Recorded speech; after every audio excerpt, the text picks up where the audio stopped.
was so drunk. Oh, that's great. I love it. I love it. Okay, you guys, we're about to go live. Oh, meeting is now streaming live on YouTube. Live, you guys. We're doing it. So here we go. So there is about, I think it's like a 10 to 30 second delay between the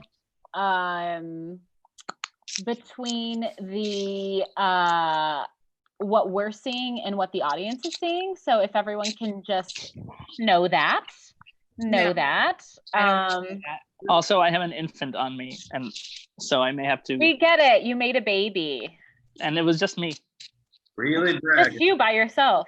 Yeah. I'm just going to post this link in a couple places so people know that we're here. But does everyone want to go and introduce themselves? Sure. Go ahead, Mark. All right, I'm Mark. I was playing Grilliam. Well, your name is Grilliam, and in life you play Mark. Yeah, exactly. That's what's accurate. Go ahead, Jonathan. I'm Jonathan.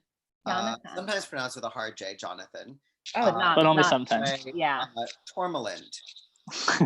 Tourmaline. Love. And then I think you guys know the rest of us.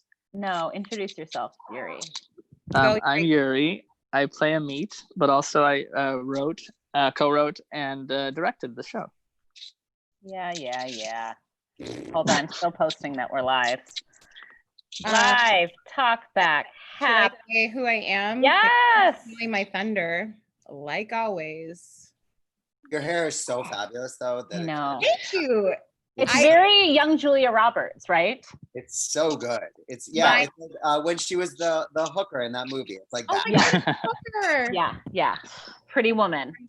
This is my natural hair, but Mike really likes my hair straight.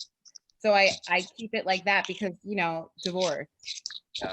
Listen, you don't have to change yourself for him. Yeah. What kind of message are you trying to send? We all have to change ourselves for our spouses. Yeah, we do. Yeah. We do. We're married in a successful relationship, Jonathan. This isn't Julia Roberts, right?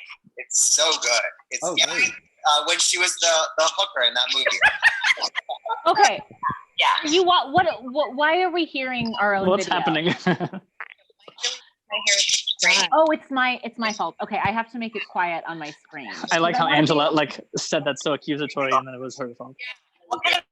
No, it's not me actually. Well, it's not me. I don't know if it's me. I'm on my computer. Okay, we're good now. We're good now. Okay. Everyone loves watching us tech troubleshoot, so you're welcome. I'm Daniela. I play a hooker in Binge. I'm like Julia Term Roberts. a sex worker. Oh, I'm so sorry.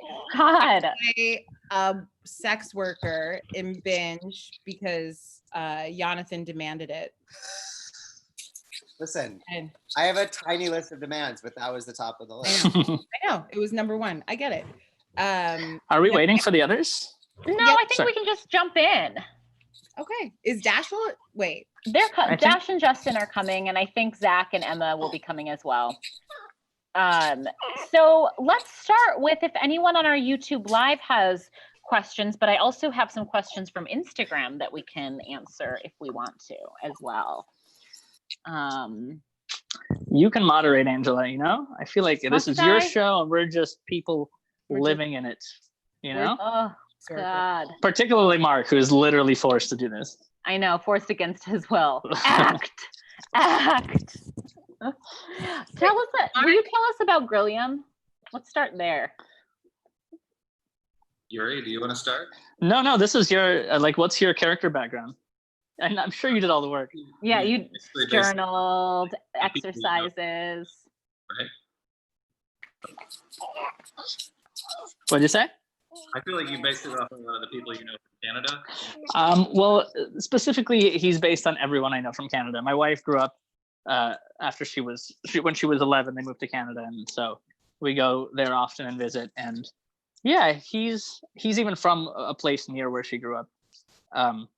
Yeah, he's just like this kind of salt of the earth dude who is the exact opposite of Angela, and who's we really wanted to put someone in her world that is just like so different from her. She doesn't even comprehend how to talk to him.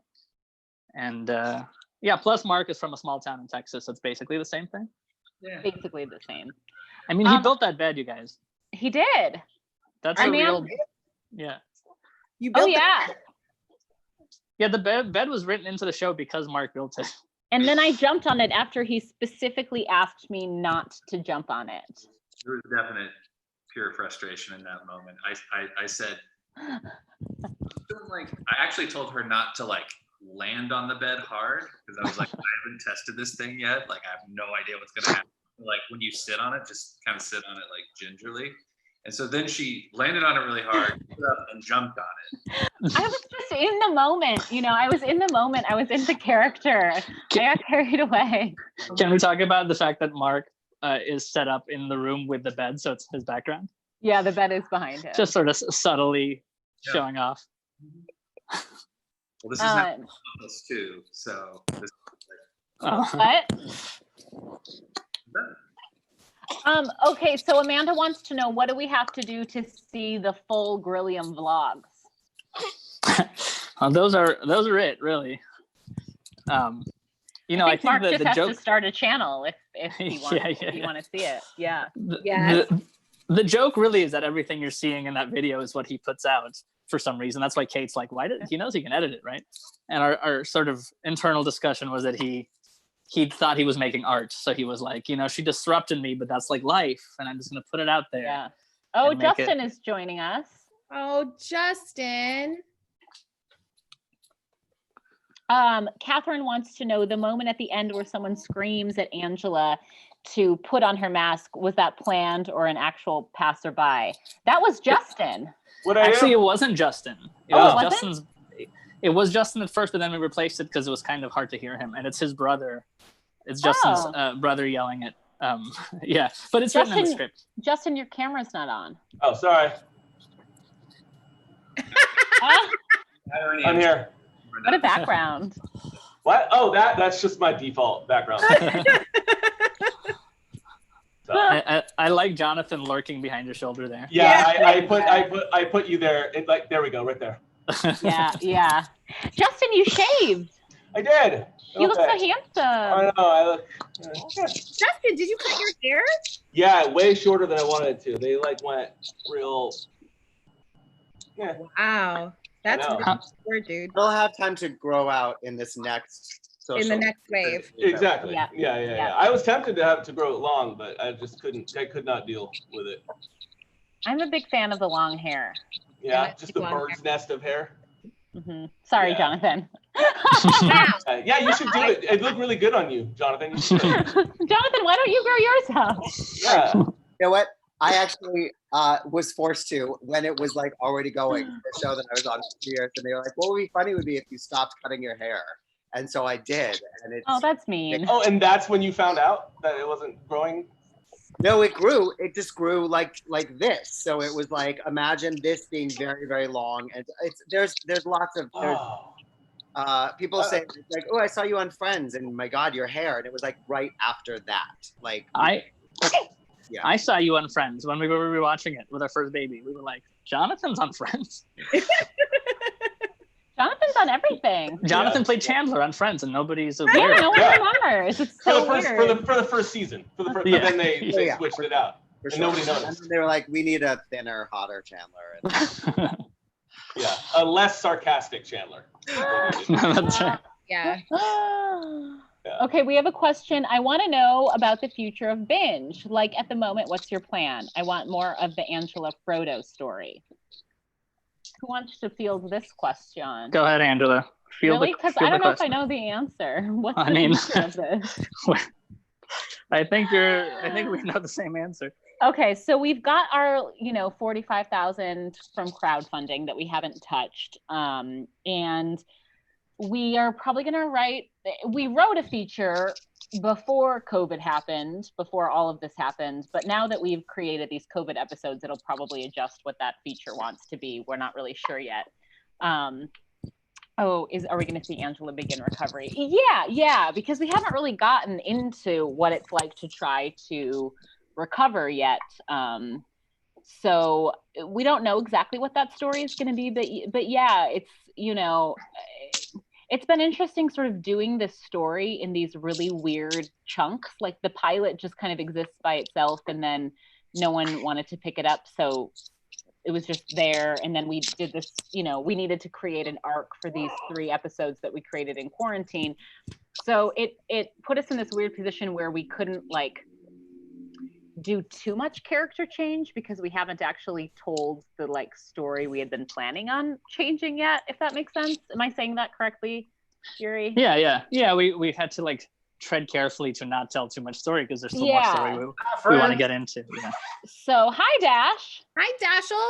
Dashel, Hi, our editor, Dashel. is joining us. There, now we can So see. yeah, if we do it in the feature format, unless some network comes to pick us up before we make the feature, we'll tell the full story, right? We'll see her go on this recovery journey, and what that does to her and Kate's relationship, what that, Frodo will have to deal with the fact that he's been extremely unprofessional in his work life, and Amita's gonna have a really intense arc. And Tormund will be everywhere. Actually, fun thing, I don't even know if we told Jonathan this, but when we were writing, because we've been writing like more episodes and stuff previously, but we always pictured Jonathan in it as a character. Yeah. So not as Tormund. We had a different character for him, but we were like, maybe we'll come back. Yeah. Yeah. It would be funny if she went to treatment and Tormund is in there. That's kind of what my thought was, actually. Yeah. Hey. It's a bumpy road. What can I say? Do I know you? Yeah, just have no memory of him whatsoever. Yeah. Maria, so Angela's not officially in therapy during COVID. She's just like calling Frodo off the record. It's super unprofessional. He should not be doing that, which is also something we want to address when we either get to make the full series or the feature, that there's a sort of complicated situation happening with that relationship there. Jonathan is fantastic. I always appreciate a gay character. Gay lady over here, says Catherine. Hi, gay lady. Hi, gay lady. Hi, gay lady. Gay lady too. So I feel you. I love it. I love playing this character of Jonathan. Jonathan. But I also do think too that like I really appreciate that you guys have always wanted to bring that population into the eating disorder conversation as somebody who struggles continuously with the bumpy road that is eating disorder recovery and has since I was 14. I always felt really kind of omitted from that conversation, and so I really appreciate how diverse you're sort of going with with people who are affected by eating disorders. It's so yeah, I super appreciate it. And gay stuff. We've got to get our shit in everywhere. Gay everywhere. Donna, just because Pride Month is over doesn't mean we can't all still be proud. Pride Month is never over. And I mean, talking about the sort of diversity thing, I mean, a big thing we wanted to explore there's Dewey, the real star of the show. Our idea with making a season, if any network would like it, is that we could, I'm a white lady, right? So I am sort of the default representation of an eating disorder. You're white? The fact that I'm kind of older, I'm kind of old now. Most of the time we get young white ladies. I'm just like a 30-something white lady. But that Angela can her story can kind of be an in for the series to expand, and we can see that it affects across gender, race, sexual orientation, age, the whole kit and caboodle. Everyone gets a part of the eating disorder. Wait, can you say you get an eating disorder? You get an eating disorder. Angela, could you say that phrase, kit and what? Could you say? I thought you said. Could you say kit and caboodle? Kit and caboodle. Did you say kit and caboodle? Because kit and caboodle. Kit and kit and caboodle. Yeah. Is it not? I thought it was kitten noodle. Kitten noodle. Yeah. Kitten noodle. The whole kitten noodle. Yeah. The kitten noodle. Ideally, a network gets this, and we can have a writer's room with writers that we can pay to bring authentic eating disorder stories to all sorts of different populations. It's so tough to write about subject matter like this because we don't see very much eating disorder content, and so when something hasn't really been explored, whatever media is out there tends to become this is what an eating disorder is, when really that's not true. This is just what my eating disorder was. So we've stayed sort of true to my journey to kind of keep it authentic for the means we have, which is no money and very few crew. But if we had the opportunity to get a writer's room with all sorts of very authentic, diverse voices, then we could open it up to tell more versions of the story, which I think would be really important. So Netflix, hi Netflix, for real. I'm pretty sure they're watching this talkback. Yeah. I think so. yeah, Yeah. they're definitely Yeah. all of That them. seems. I mean, We will all do nudity. All yeah. of us, Oh, 100%. for sure. You guys haven't yet? Yeah. None. There's no way Josh is wearing pants right now. No, absolutely not. No. Yeah. Totally. Yuri, have we I not mean, why addressed would this I? yet? Guys, this is really important. I was late to the meeting, and I apologize. But has nobody addressed Fired. why is your camera that way?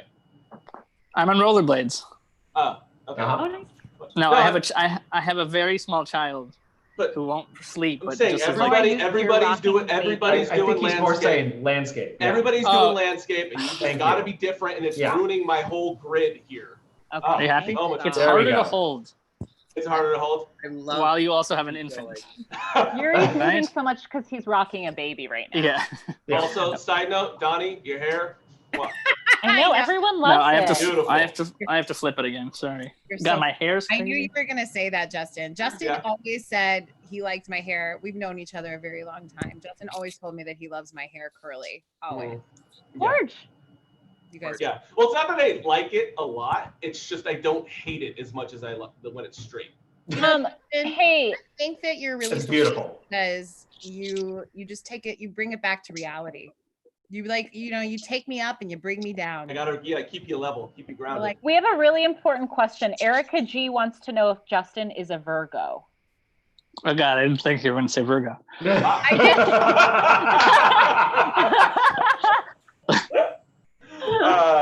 August 31st is my birthday.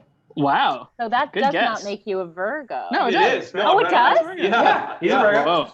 Oh, of Yeah. course it does. Guess all of us. Guess all of us. Wow, Yeah. that was really impressive. Yuri, what are you? I'm trying to remember. Well, let the Oh, of audience. course I know guess. what you are. Really? Okay, audience, guess all of us. yeah, guess all of us. I'm curious because nobody gets mine. Puerto Rican.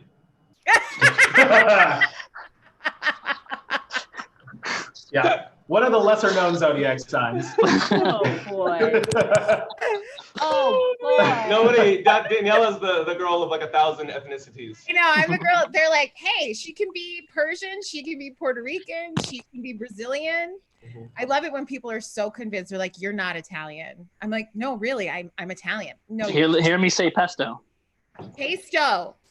Okay, so Erica guessed Yuri is a Capricorn or a Libra. Man, she's good. I'm a Libra. He is good. What the? And Angela, are you a Cancer or Aries? I'm an Aries. You're What is Oh, that was happening? Chloe. happening? Yeah, What's that was going good. on here? Donnie is an Aquarius. Are you an Aquarius, Donnie? Nope. Person is a psychic. Oh. I am not an Aquarius. Is any of you a Leo? Yeah, I'm an Aries. I'm insane.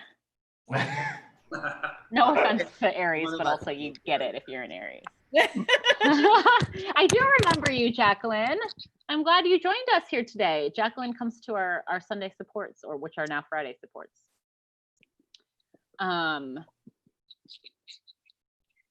So Jonathan, what's your sign? I am a Leo.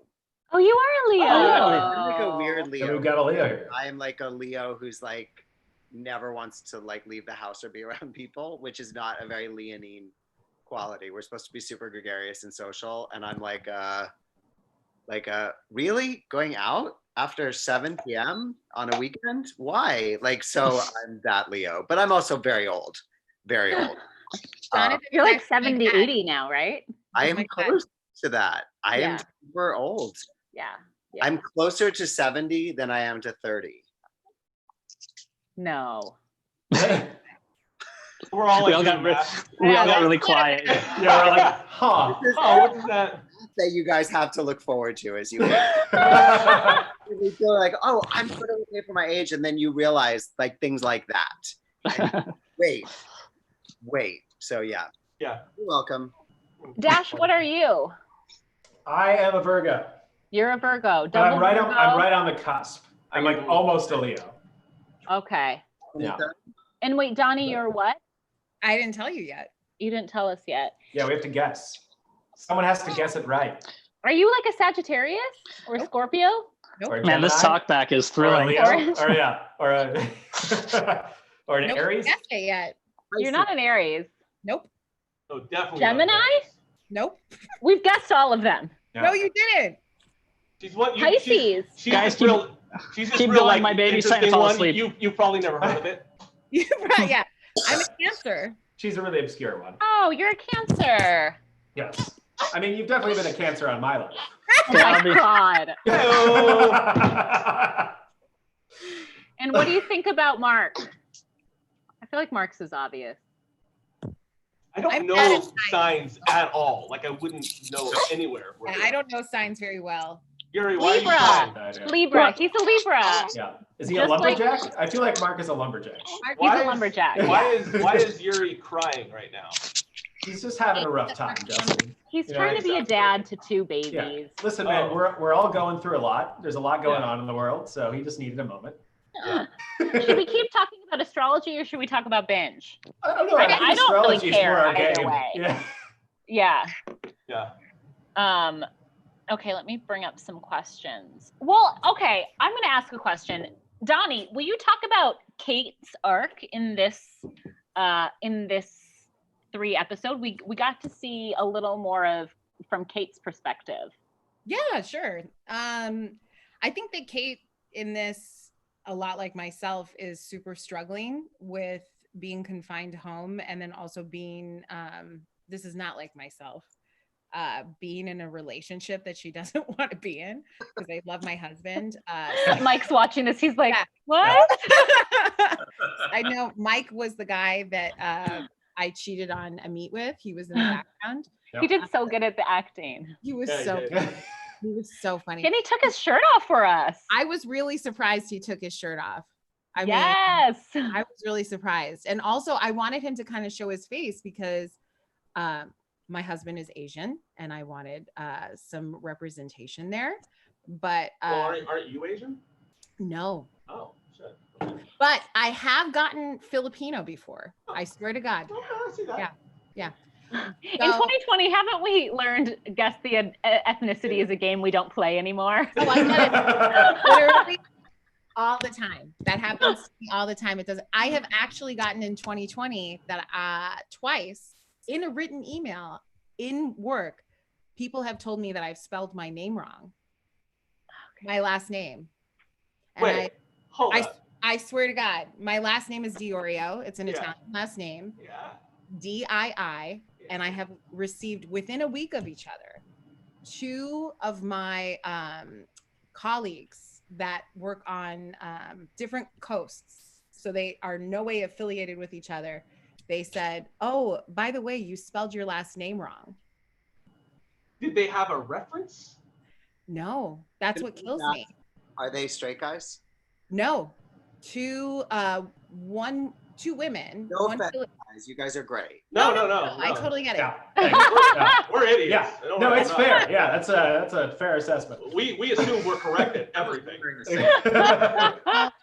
One Filipino woman and 1 white woman. And Well, when it's the I woman told that's the problem. We have smaller brains, Donnie. I guess. One woman actually said, I said, what do you mean? And she said, oh, well, there's 2. Karen, what do you mean?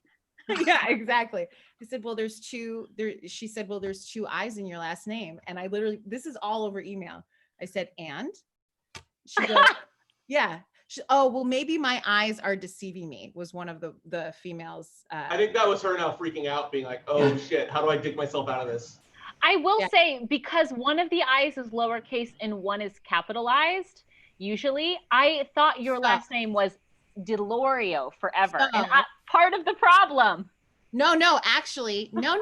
I accept that because Microsoft Word a few years ago, 15 years ago, changed the uppercase I to look like a lowercase L in the standardized font. So that makes sense to me. I understand that. That totally makes sense.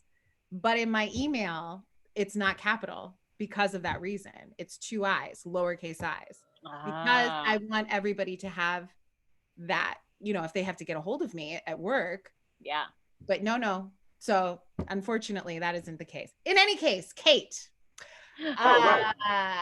Kate is she's freaking out. She can't go outside. She can't see her husband, or excuse me, her fiance that she's not even sure if she really wants to be with. I think that too, it's making her break out of her like kind of comfort area, and realizing maybe more so that she is not in a relationship that she wants to be in.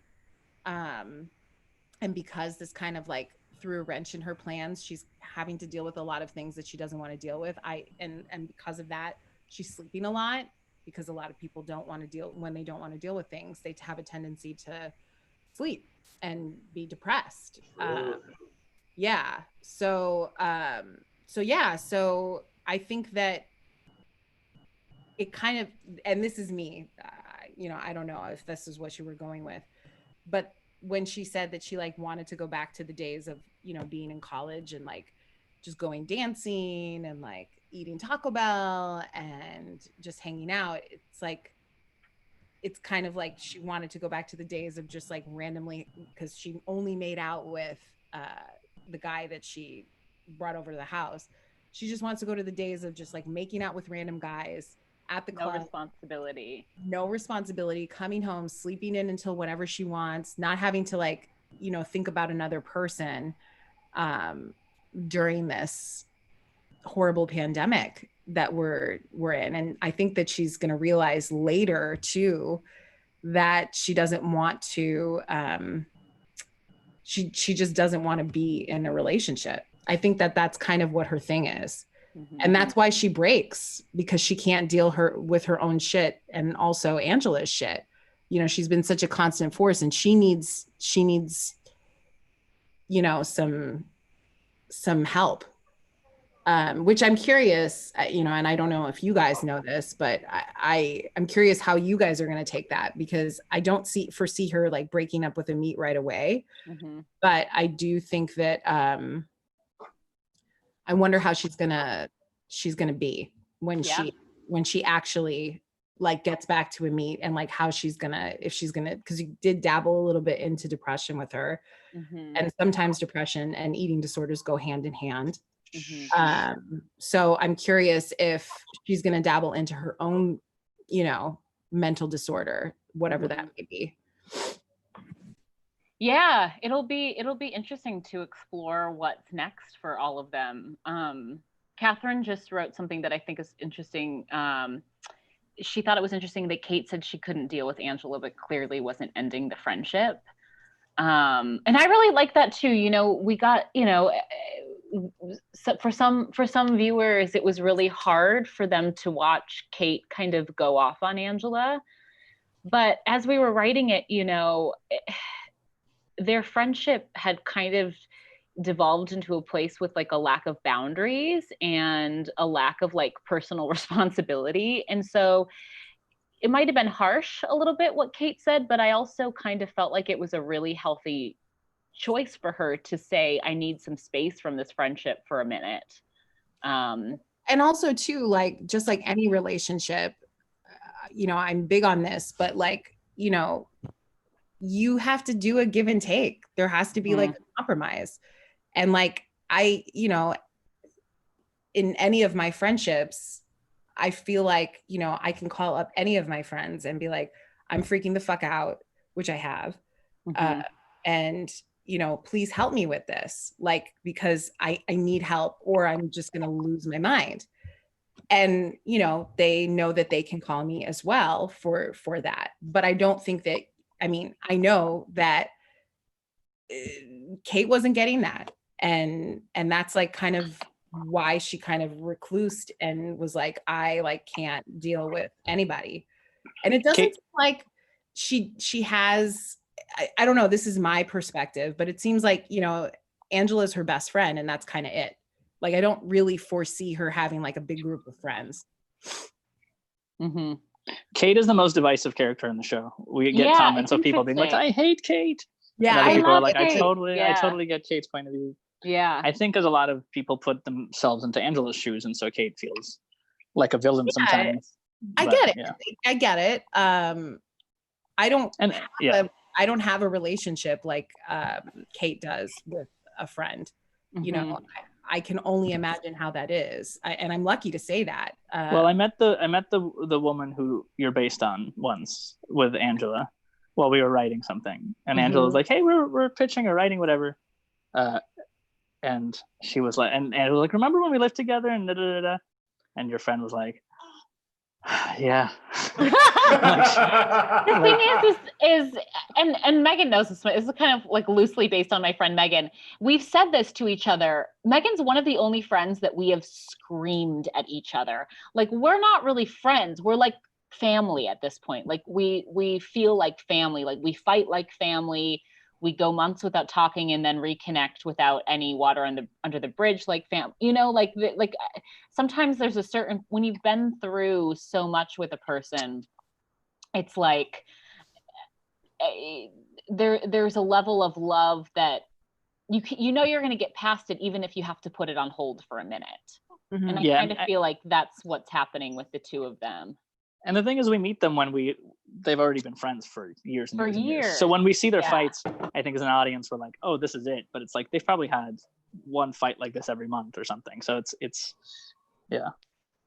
For sure. I mean, I think we're sort of in this culture where people just scream at everybody now, but like, I think like I know for me, like if people are confrontational with me and I don't know them very well, I just tell them like, I don't have this, like, I don't fight with people that I am not close to. So we're not gonna, like, I don't, like, that's sort of a boundary for me, but like, you have to be really intimate with someone in order to fight on the level that Kate and what's her name do. Yeah, what's her name? Wait, Jonathan, what's is her this why you character's yell name again? Is that why you yell at me all the time? Yep. Yeah, because I love you. I can't believe that you haven't gotten that yet. Oh. Is that why you forget my name so often? I want to real quick just piggyback. Ash is talking about how that was hard to watch because they've experienced a friendship that went in that direction. And I think a lot of people have, like, friendships ebb and flow. And I think some of the hardest like breakups or frays can be with friends. And we don't really deal with like, what's it like to end a friendship or to lose a friend. But I'm hoping that at the end, maybe our intention was to leave you with hope, right? So like these episodes follow the stages of grief. So the last episode was bargaining and acceptance. So in the bargaining section is where their friendship is frayed and and Angela's trying to avoid doing the work by checking in with a bunch of people that they didn't actually have any real connections with. She's trying to bargain her way out of dealing with it. Yeah, if she can fix her old relationships, then Kate will love her. Right. She's not going to the person who she needs to, you know, it's more vulnerable to work through it with Kate. But then at the end, after taking some space from each other, they do end up with each other again, and with the agreement that they're going to work on, you know, with an apology and, you know, a commitment to trying to find a new way to be there for each other. So I hope our intention was to leave it on a hopeful note. Angela's not unlovable. She's not a lost cause. No. Kate loves her deeply and will never abandon her. And just because someone needs to exercise a boundary doesn't mean that it's a lack of love or a lack of faith.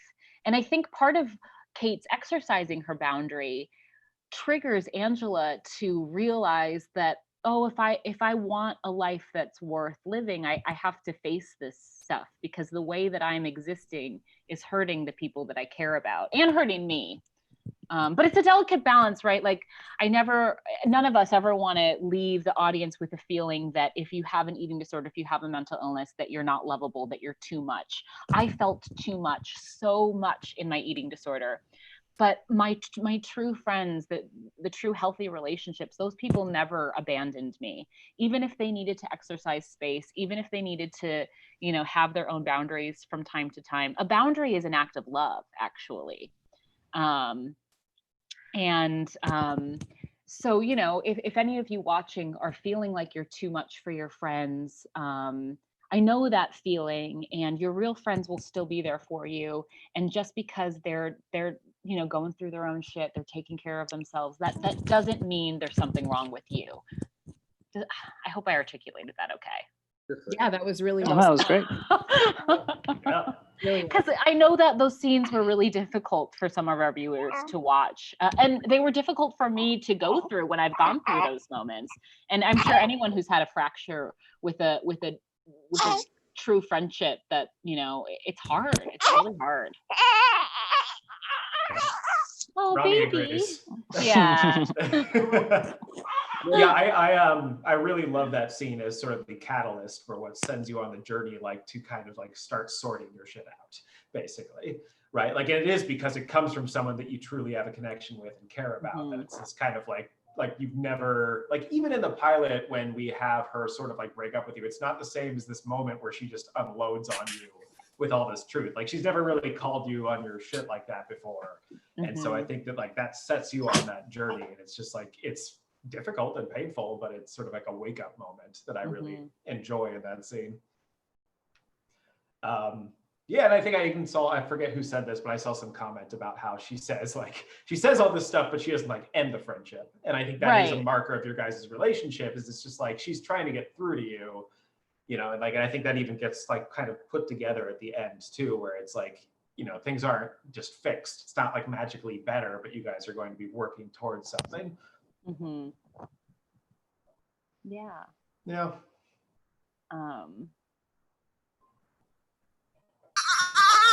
Fun fact, I'm going to talk while I'm not on camera while my baby cries, but we thought of that ending literally, like, it was one of the first scenes that we thought of when we decided to write this, the ending with them in the car together. We had to figure out everything else in the middle, but that ending of Angela finally leaving her house, Rami, it's not that bad. Don't gaslight your child, Yuri. You don't know what he's experiencing. You guys can see the back of his head right now. There you go. Oh, baby. But yeah, we sort of wrote to that story of like, Angela doesn't want to leave the house. It's mentioned in the first episode even that she I think Kate asks her if she's left yet, or someone asks her, and she's like, no. And then in every episode she mentions that. So that end scene was written very early on. You guys left I was gonna say something. Oh, hi, Allie. Yeah, I think this boundaries conversation is really an important thing that's going to have to keep coming into play as they both continue to try to. Yeah, I mean, we're always growing and changing, and new challenges are hitting all the time. And a friendship, I think, that's going to last for the long haul needs to have kind of maybe constantly evolving boundaries. Maybe, I don't know. It's Kevin Avery. Hi, Kevin. Hi, Kevin. You're muted. Hi, Kevin. Your audio's muted.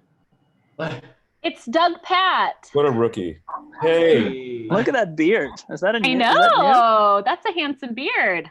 Thank you. It's, we saw you like 4 days ago. How you look like somehow you've been in quarantine 2 months longer than the rest of us. I have. I've been doing time travel kind of stuff. Also, if I focus really hard, it just comes out like one of the Play-Doh. I'm glad that you chose to wear your Binge wardrobe for the Talkback. Is this? It might be. He just hasn't changed. That's just. Nothing is happening. Where's your Christmas tree? The Christmas tree is it's over there. Get up. Yes. It's so funny because I can't remember if I wore this or one that's similar, but I specifically sat in another location, so it didn't look like I've just been in the same spot since we stopped the episode. Chloe wants to know if you've really had your Christmas tree up all quarantine. I mean, a magician never tells his secrets. Yes, Well, wait. I've had it up. Yeah, I've had it up since Christmas. Yeah. This isn't even the longest time I've had it up. I think you guys know. At one point, it was up for a year and a half straight, and I swear I'd never do that again. And here you are. Here I am, but I light it depending on the mood and the lighting. When I get up in the morning, if it's kind of gloomy out, I'll turn it on. Do you put like little pumpkins on it during Halloween?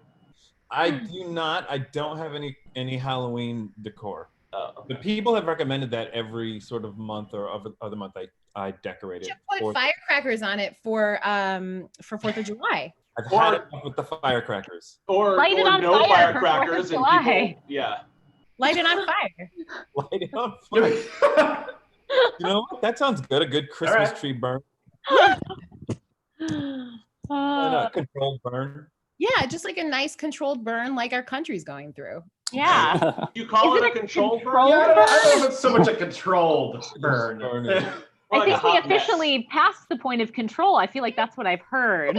Mhm. Yeah. Right? Cool. Yeah, no. Anyone have some questions for Kevin? Kevin co-wrote his episode with you. He did.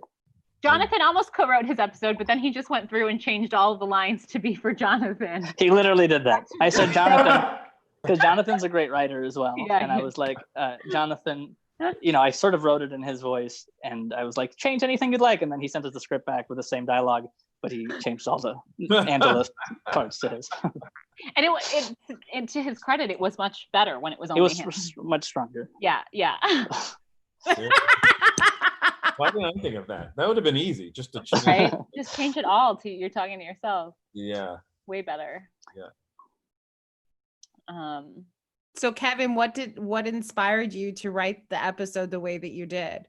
Was it because it was so bad when you originally got it? And you're like, Pure hellacious garbage. No, I mean, I just thought it was an interesting idea what was already being done, but I just felt like we couldn't get away with not acknowledging what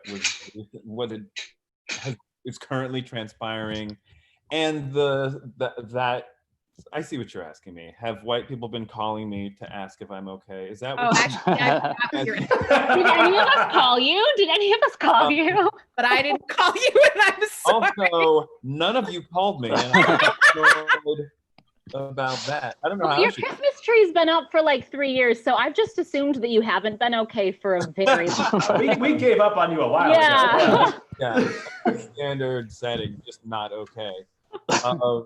But yeah, no, I just figure like I thought it would be fun to acknowledge that. Well, I felt like we had to acknowledge it, and then I felt like this was a way to do that, but still get to where we were trying to get originally with the episode, which is you working out this relationship. Yeah. And there's a bit of a parallel there too, of like Angela asking him to just be like, solve this for me. Like, how do I fix this for me? Which is, you know, essentially what a lot of white people are doing as well. Like there's a lot of parallels there that we tried to meet in the scene.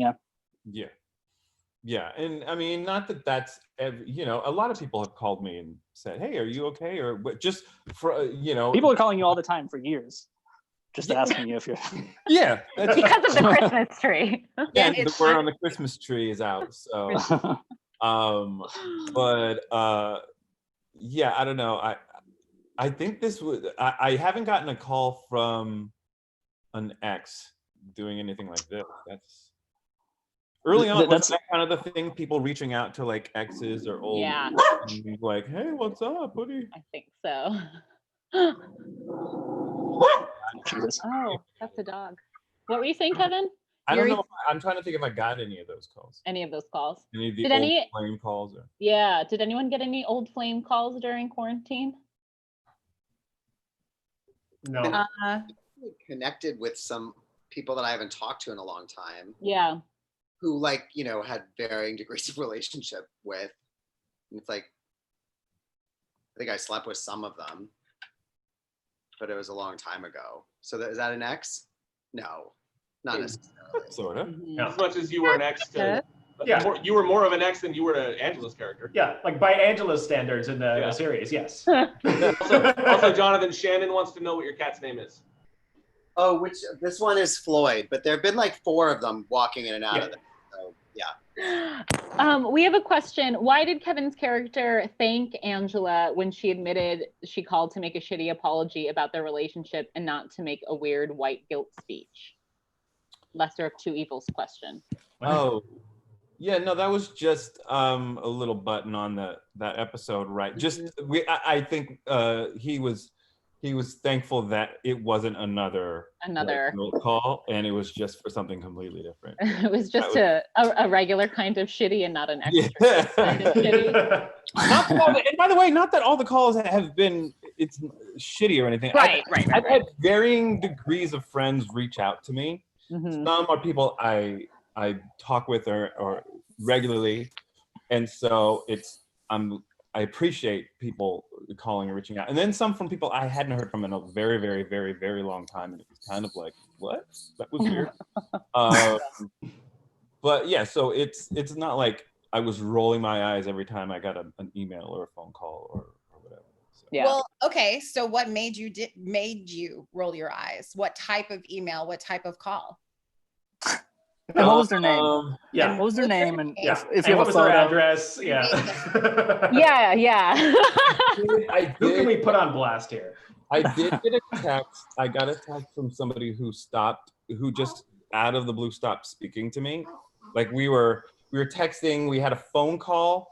She wasn't into phone calls, but I was like, well, we're in quarantine, so any kind of communication, Yeah. And then after the call, she was radio silent, and I was like, okay, that's fine. And we weren't like a thing, like an ongoing thing. But then when all the protests and stuff were going down, I got a text, hey, are you okay? And if you need anything, text from her. And I was like, well, this is weird. And so I replied, thank you, however.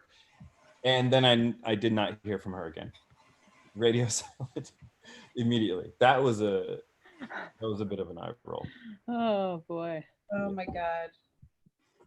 So but for the most part, it's people that I've been happy to hear from. Yeah. And Well, after this Talkback, Kevin, I'll call you. I'm holding you to that. Yeah. I'll be furious if you don't. You should be really angry. I did think maybe I should just call all my white friends to head them off. Check and see if you're okay. Like, what's going on? That's a funny sketch. Oh my God. Yeah. Everybody. You can just get everybody on a group chat, on a group Zoom. It's like, all right, let's get this over with. Yeah. You're all here. Okay, we got a question from Chloe. For people without eating disorders, what is the most interesting thing you have learned while working on this project?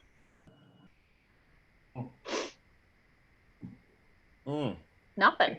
I can't say there's like a specific thing. I think it's more just a general knowledge. Like before we started working on this, I was aware that they existed, obviously, but I didn't really like understand the depth of it and the variety of it, like the different people that it could affect to what degree, and I think I was so like moved to be a part of it for the exact kind of reasons that you were talking about. Like there's no real portrayal of this in an accurate way. It's always this kind of like glamorized, like one-off thing where it's just sort of like fixed in an episode and like there isn't actual information ever portrayed. So I think, like being a part of this and kind of learning just some of the statistics and seeing how many different people it affects in different ways has, just been like, a huge part of it for me.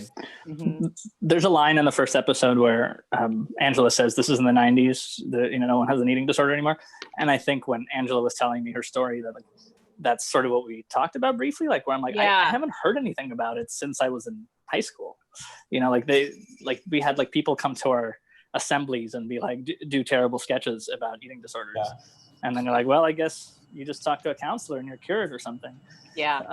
And then nothing really in recent years. So, and then there's just like Dash said, so much depth to these stories. And For me, one of the shocking numbers was that like 10 million men have it out of 30 million people in the US. I mean, that's, I think I just didn't, it never occurred to me. Yeah. Yeah, which is like why I was just like, if we get the chance to go to this series in a bigger capacity, the idea of exploring the clinic and all the different characters within it has always been really interesting to me. Yeah, for sure. Yeah. Maria asks, what is the meaning behind the line, "You didn't mean that much to me," that keeps repeating?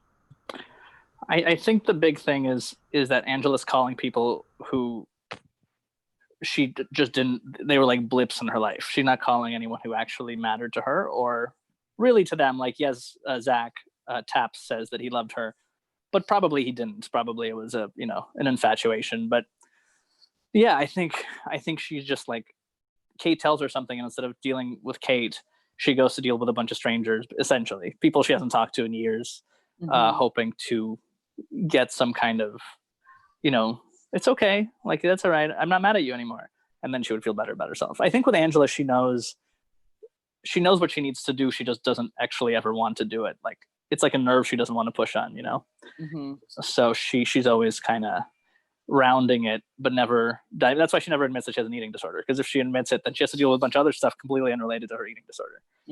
So yeah, so it's the same thing. She calls people she doesn't really have any personal feelings or attachments to, and nor do they to her. Yeah, that's a harsh line. It is a harsh line. I tried to take it out, and you guys were like, Kevin took it out. That's actually the point of this. I actually, it's funny because I keep saying this, but she didn't treat those people very well. I mean, when people come to her defense, I'm like, do you hear what all these people say about the way she treated them? She was shitty. And I don't care if it was because she was in pain. You can't be shitty to people. Right. And that's the thing. Like, she's not shitty because she has an eating disorder. No, like, she's shitty because she's just a shitty person. She just has to work through things, and she doesn't. Yeah, an eating disorder is one of the things that. Yeah. We're not saying having an eating disorder turns you into a selfish monster. Yeah. But Angela's in a particularly selfish stage of her life, and the eating disorder is one way she avoids.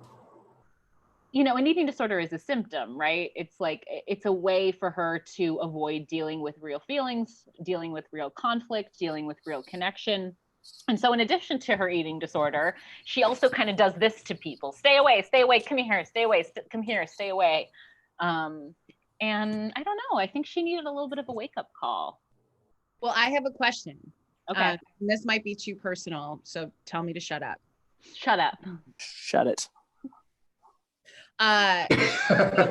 Mark and Angela, when you guys first got together, like, how does that tie into your relationship? Like, did you feel like there was a responsibility of yours, Angela, to tell Mark? And like, Mark, how did you, how much did you know about eating disorders? Had you dealt with it before? Like, did you feel like kind of like, oh shit, like, do I have to keep my eyes on her? Before Angela dates anyone, she sits them down and she makes them watch Binge, and she sits quietly. And when I watch them watch she watches them. Yeah. Exactly. And if exactly they don't laugh at me at the right parts, I slap them and walk away. Yeah. Whenever they laugh at a joke, Angela says, "Do you think that's funny?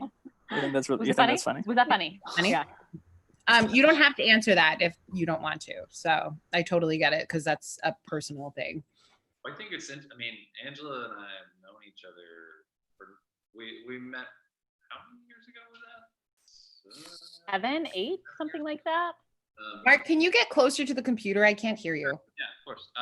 Show us your face. It was like 7 years ago, and I was smitten, but it was not in the cards right then.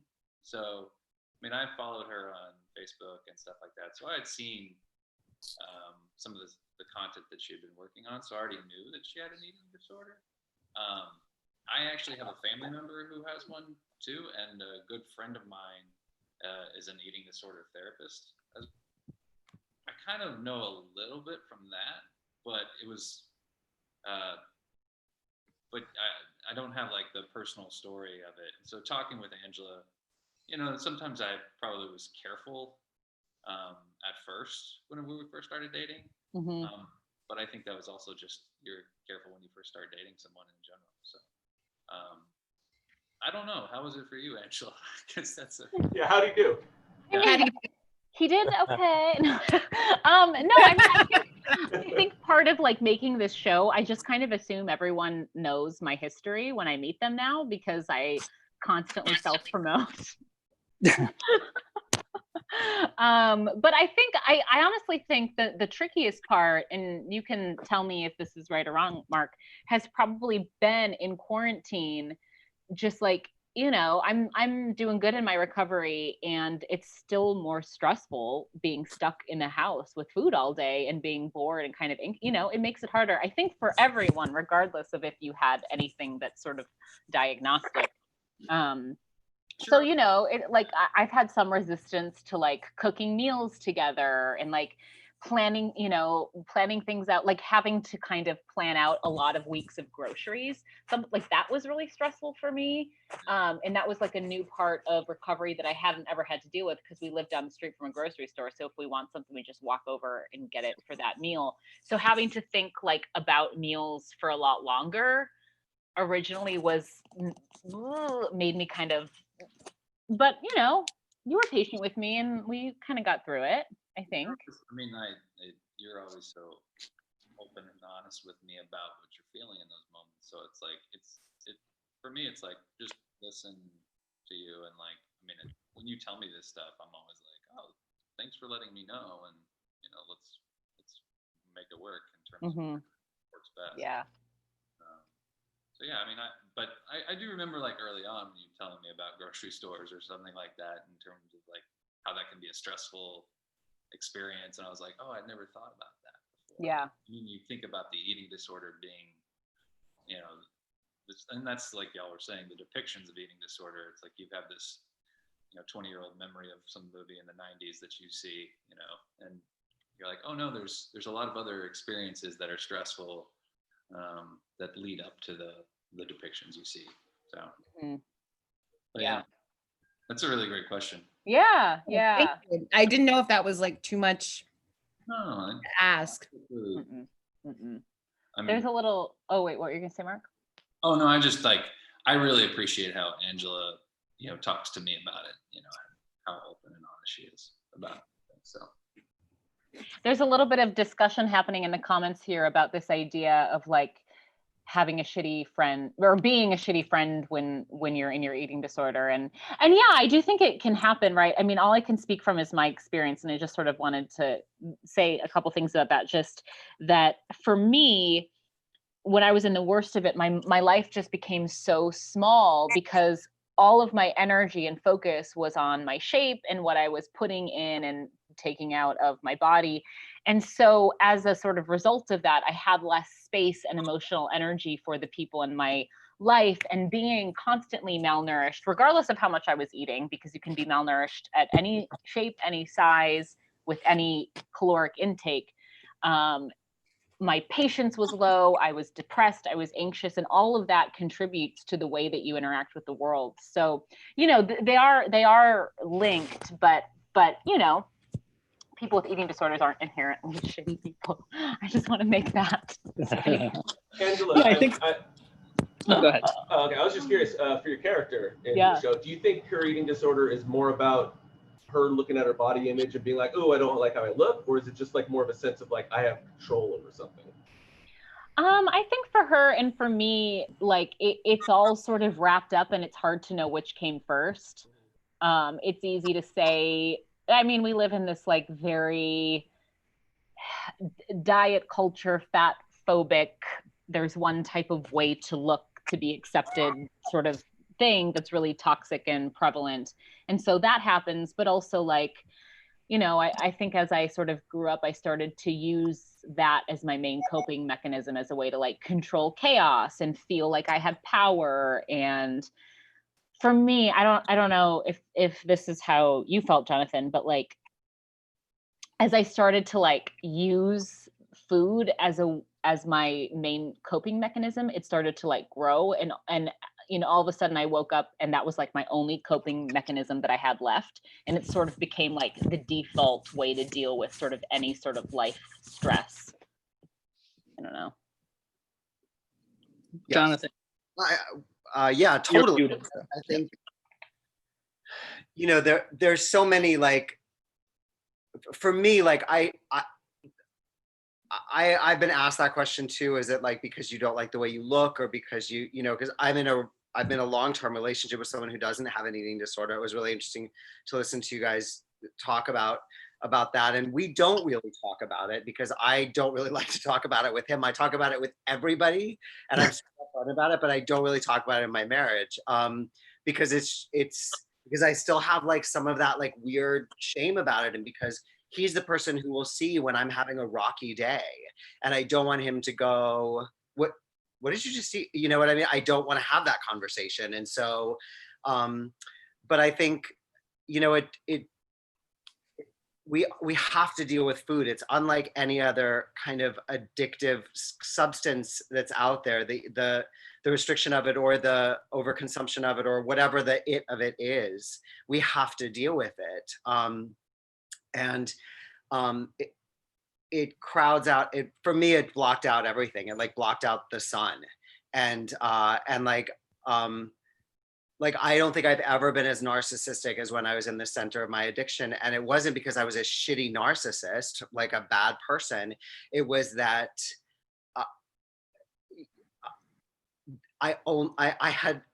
we all have a finite amount of energy, and that's where all of mine lived. All of it was in trying to occupy less space in the world by making my body smaller. And everything that challenged that was an enemy to my main goal. And set me up to feel like more of a failure and more anxious and more sad and more isolated than I already was. So, you know, being in the midst of the disorder, it's hard. I think you can, like, I know, like, my husband, who knows me so well, who I've been with for over 25 years, he has sympathy for me, but he doesn't have empathy for me, because it's almost impossible to explain to someone who doesn't have the experience of it what it is like. And because it doesn't make logical sense, an eating disorder. Like, it just does. There's no way it makes logical sense. But if you have had it, it makes perfect sense. So it's if you're in the midst of your disorder, and this pandemic has definitely created a lot of slippery slopes everywhere I look. So, and I mean, I've been doing this a long time. So, you know, I love that, you know, just thank you guys for doing this during this time, because it is really hard to look around when you are in the isolation of a disorder and not see yourself anywhere you look. And I think it's why this show resonates so much with people who have come from this world, is because it's true, and because we have been looking and looking and looking and going, I guess there's just no mirrors anywhere. And then this show comes in and it's like a mirror, and it's like, oh, they see me. And that's really what we all want. And so, you know, just some gratitude to this team here, who has been so instrumental in bringing this to light, and in being so brave and telling this story, and not going, yeah, we have to make her likable, we have to make it funny, we have to tell the truth. That's such a hard thing to do when you marry art and commerce. But, you know, you guys just do it amazing work. Luckily, we've never had to marry it with commerce. No, never.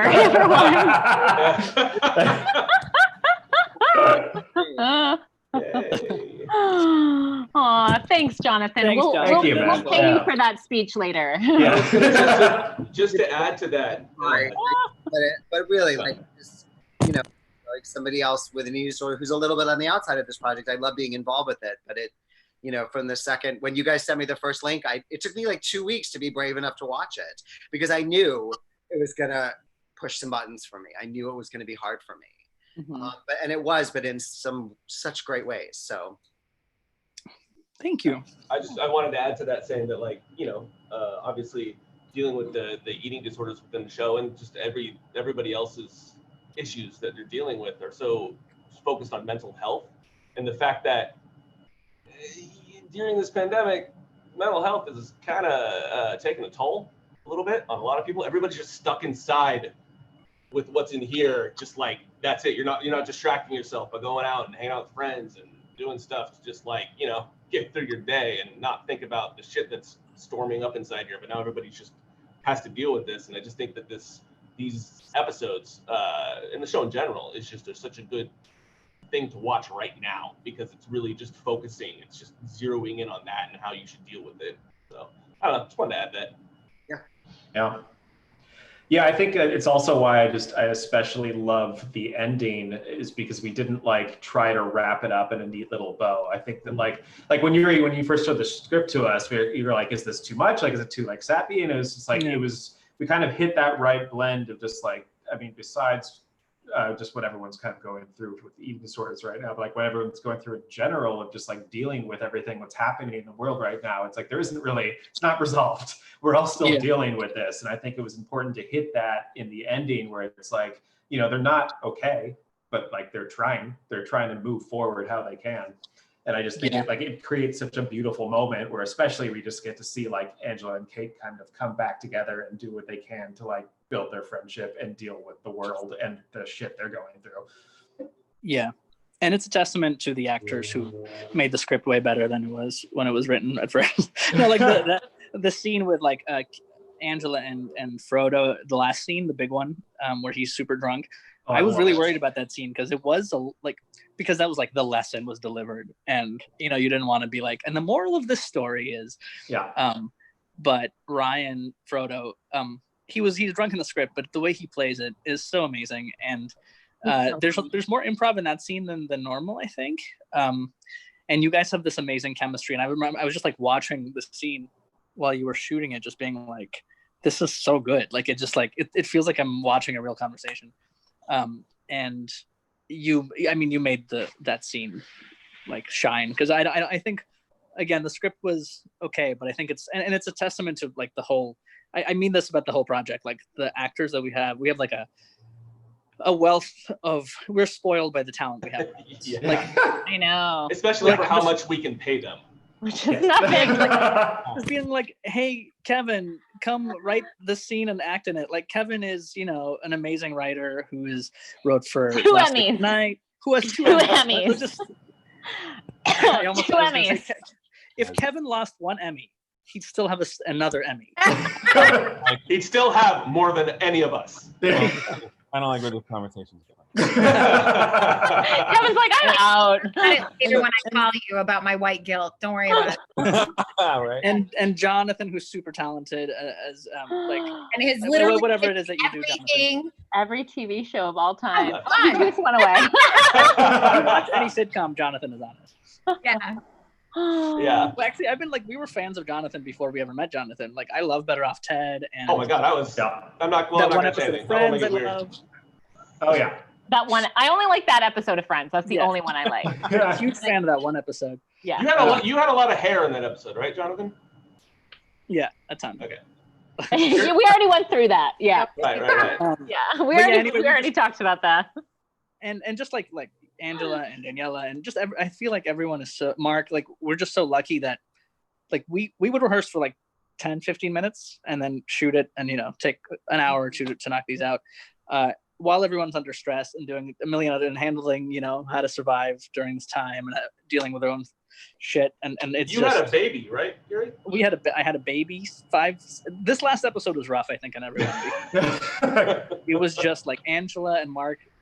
We were in Texas. So some of the conversations we had to like hide where they were. Oh yeah, the last scene is 2 different shoot days, shooting with them, Daniela and Angela 2 separate times. Yeah, Daniela and Angela were never in the same location in the last.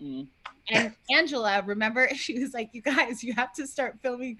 It's so hot here. And I was like, oh my God, there's no air conditioning. She was driving. Yeah, I was in a 95-degree car. It was like 1 o'clock in the morning in a campsite. Dude, why was it 90 degrees in the car at 1 in the morning? It was Texas. Damn. It is. And it It was insane, and that scene, that was like the second or third time we tried to film that stupid scene because we got. You know what's great is we didn't use any of the footage from that. No, we didn't. We reshot all of it.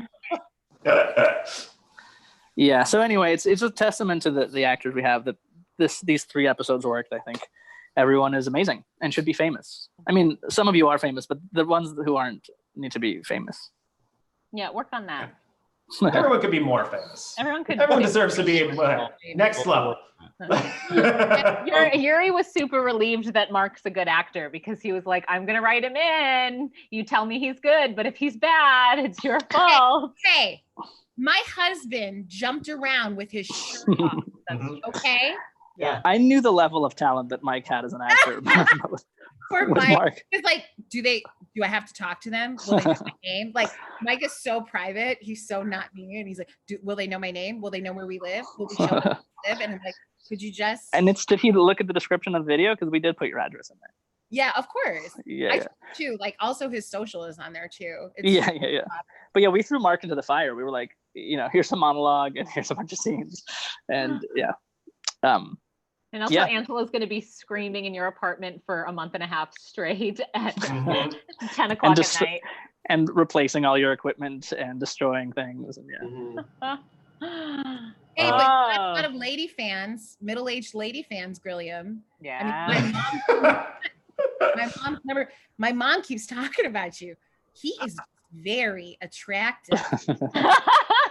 I was like, Dolores, you got to relax. Oh my God, I really see it. I really see why Angela went for him. Wow. He's a nice guy. Well, and if you and Angela don't work out, you could always be Donnie's dad. Yeah, that's true. I think I made this joke last week, but it still holds up. Yeah. Mark and Dolores has a really nice ring to it. It does. Yeah. It does. And yes, that's really her name, I swear. Dolores. Just so you guys know, I may have to run soon because my toddler I have 2 kids. I know. We know. We've heard about your kids. And I just want to say to people watching this, if you want to go and do our channel and really go into the archives, we've shot many sketches with almost all the actors that are in the show. Yeah. So if you want to see like Jonathan or like who else? Yeah. Danny. We have some great commercials for Monsanto that I think you'll really enjoy. Yes. Kevin, are you in any of those sketches? I don't think so. We never. Yeah. You were in the True TV show we did. Yeah. We have some unreleased stuff with Kevin that I would love to release, but I don't know if we can. Yeah. The True TV stuff, or is it explicit? The speed history segment and the eunuch sketch are just. Oh right. Yeah. Eunuch. Oh my God! Please release that. Oh. I want that to happen. Well, it was. I guess that was. I mean, we could. No one's. Just release it. He also needs to release Dan is Dead. Yep. Yeah. That also needs to come out. Oh yeah. So people see right Jonathan here. is also in. Yeah. Right here. Yeah. Oh, that's great. Those are all Dan is Dead people, and there's Zach, and there's all her exes, all 4 of them. Yep. Yeah. Dan is Dead is a show we did a while ago. That was made for Disney. And then I'm in that little screen there, and I'm also next to Angela up there, and then there's Jonathan. And there's Angela. There's Justin. Of course, he has to Angela of himself. What? Do we have any more questions? I feel like we've been on for like an hour. I feel like I should let everyone get back to their day. Yeah, it's probably true. Or not. I actually do have to bounce because I. You want Emmys? We get it. Because you're sick of us. You have to polish the Emmys. I'm tired of you all. I gotta go rearrange the decorations on my tree. Bye, Kevin. Thanks for coming. Thanks for joining us, Kev. You all. Thank Bye, you Kev. for having me be a part of this. Talk to you soon. Thank you. Thanks for joining. Of course. Bye, everybody. Bye. Bye-bye. Is there any last summarizing question that anyone has?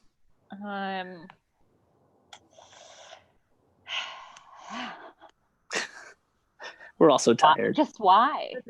Why? Why are you doing this? Guys, while Angela's looking for the last question, I'm sure we say this every video, but if you could go and comment on the video and like it, and even if you have a small Twitter following or if you just share it, we're trying to get the YouTube algorithm to get triggered. So the more shares and stuff. What really helps too is if you guys talk to each other in the comment section on that episode. Yeah, just have at it. Like honestly, have an argument. We're just trying to get. Even if it's not about the show, just like if you're talking to your friend over text, be like, "Yo, meet me at the Binge episode, and let's just like talk about our day there." I was going to say something. Oh, and I'll join supports their Fridays right now. I'm not sure what time I'm going to be able to do it this Friday, but I'll post it. Yeah. I'm coming, love. I'm coming. Yuri, Ash says, "Don't forget your coffee. It's probably cold by now." Thanks, Ash. I'm actually, my toddler's up, so I'm gonna go. Okay. Thank you guys so much for watching. Thanks for being here. Thanks for joining us. If you have more questions, ask them on the episode, in the episode comments, and we'll respond. Oh yeah, heck yeah. And we love you all, and stay healthy, and everyone get a therapist because everyone needs one. And thank you so much for watching, guys. We really, we did this for you. So thank you. And we're trying to figure out how to get a Discord, but I don't quite understand what that is. Yeah, and for the people who don't know either, I don't. People are like, it's a place where you can chat and post videos. I'm like, isn't that just like any place? It's a message board, essentially. We're old. But I'm gonna go, guys. Love you all. All right. Bye. Bye, Yuri. Thank you all for being here. Yeah. Love you all. Bye, everyone. Mwah. Okay, everybody. Yeah, we'll see you in the comments for real. Yeah. Yeah. Comments. All right, I'm going there right